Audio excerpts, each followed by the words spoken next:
Welcome back to our channel, Papa Sensei. Guys, hari ini gua akan ngasih tahu elu satu cara gimana lu bisa pergi ke Jepang atau enggak. Ya, hari ini kita akan membahas the power of Jiko Shokai, terutama pada Mensetsu. Nah, saksikan terus video ini sampai akhir, karena pada akhir video saya akan ngasih tahu kamu juga bagaimana Jiko Shokai yang baik. Oke, let's check it out.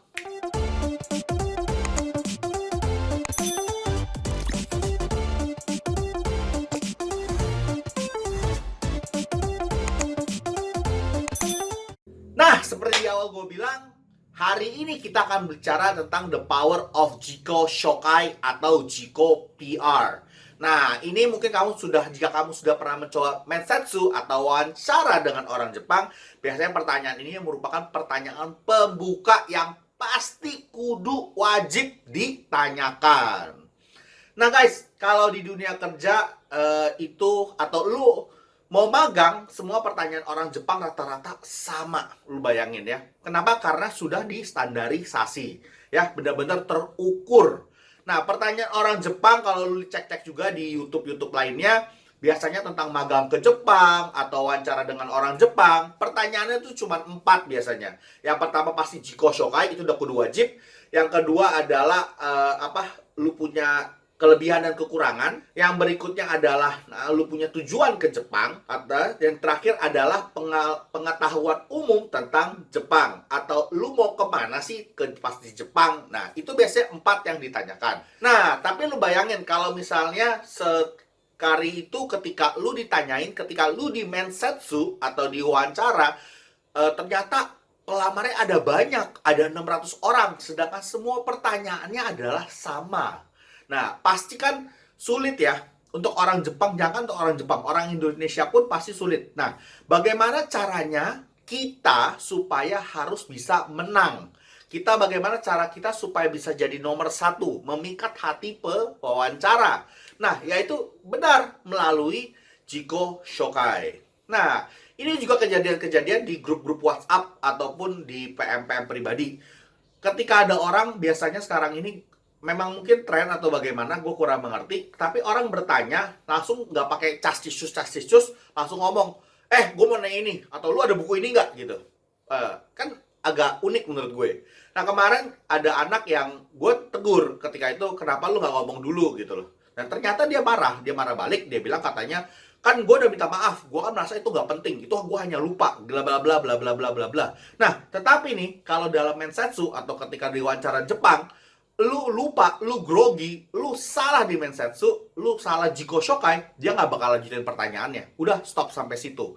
Kenapa? Karena ternyata di Jiko Shokai itu adalah yang paling pertama. Itu golden rules. Yang pertama, dia bisa tahu lu tuh siapa. Lu tuh kenapa. Nah, lu tuh mau ngapain.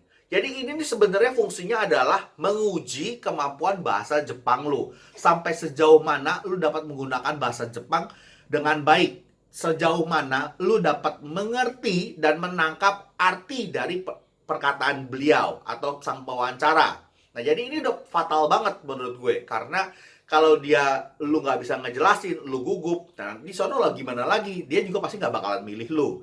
Nah, makanya itu biasanya untuk Jiko Shokai yang cukup baik, biasanya kita usahakan 10 sampai 15 kalimat. Tapi ini menurut gue doang, belum tentu menurut orang lain. Nah, kenapa gue bilang begitu? Biasanya di 10 sampai 15 kalimat itu orang Jepang bisa jadi umpan balik, bisa jadi umpan lambung.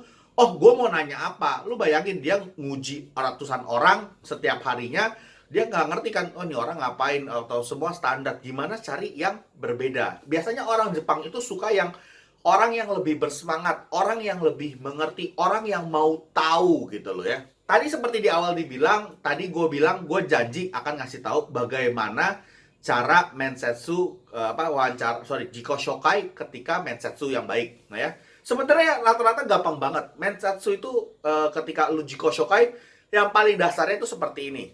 Hajimemashite, watashi wa Diki desu.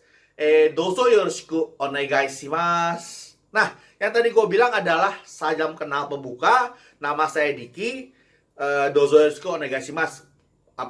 Salam penutup. Nah, itu paling simple. Tapi kalau lu cuma berhenti sampai situ, biasanya tidak ada pertanyaan lambungan balik yang dia bisa tanyakan. Oh ya udah, nama lu Diki. Terus ya udah, ngapain gitu loh. Nah, kan seperti itu. Nah, biasanya kita perpanjang. Tadi gue bilang 10 kalimat ya kita usahakan. Jadi itu aja udah 3 ya. Nah, biasanya kan kita tambahin lagi.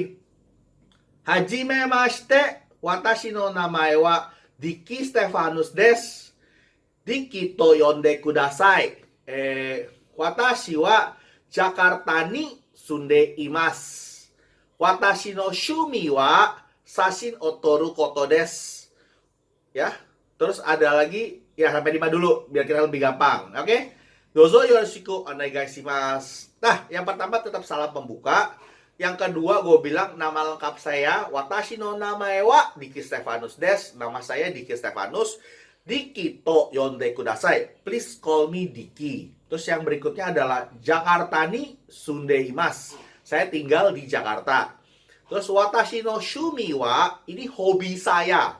Hobi saya adalah mengambil foto. Ya, sashin o toru koto desu. Nah, jadi hobi gue mengambil yang berhubungan dengan mengambil foto. Dozo yoroshiku onegaishimasu. Nah, itu yang cukup umum di Jepang. Jadi lu ngasih tahu hobi lu ngasih tahu tempat tinggal lu, biasanya ada lagi alamat lu gitu-gitu. Nah, tetapi yang biasanya kita bisa simpulkan adalah biasanya juga kita kalau di Mensetsu kita bisa masukkan kelebihan dan kekurangan kita. Wah, kenapa? Contohnya kita coba ya. Ulang sekali lagi biar tambah ngerti, tambah paham. Ya. Hajime mashite. Watashi no namae wa Diki Stefanus desu.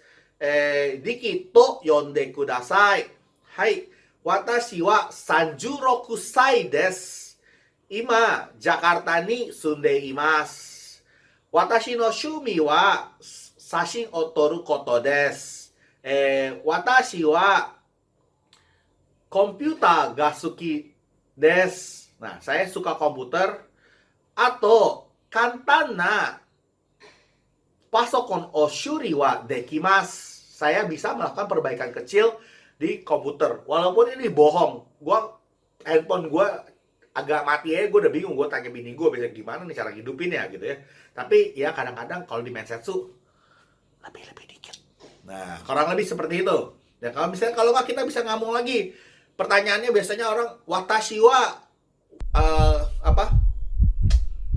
watashi wa wasurete yasui no de naka memo o sukurimasu gitu ya. Nah, dakara sono memo kara fukushu shimasu. Nikagetsu gurai ga fukushu shimasu atau chanto oboeraremasu gitu ya. Jadi gue bisa bilang gue biasanya suka lupa, gue suka bikin catatan, dan gue nanti akan membuat itu review setiap 2 minggu sekali dan membuat catatan. Nah, kayak gitu-gitu aja sebenarnya paling basic menurut gue untuk suatu Mensetsu. Nah, ada 10, lu bisa panjang-panjangin tergantung perusahaan yang lu mau daftar. Misalnya lu mau daftar Honda, atau lu mau daftar di Unicharm, atau lu mau daftar di mana, ya lu kasih tahu dulu, oh, gue suka pakai barangnya dia. Lu puji-puji aja, gue suka pakai barang lu yang ini gitu ya.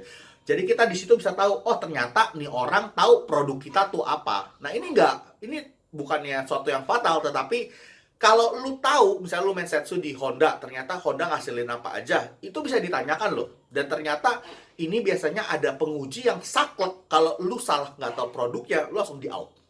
Percuma gitu, sayang banget.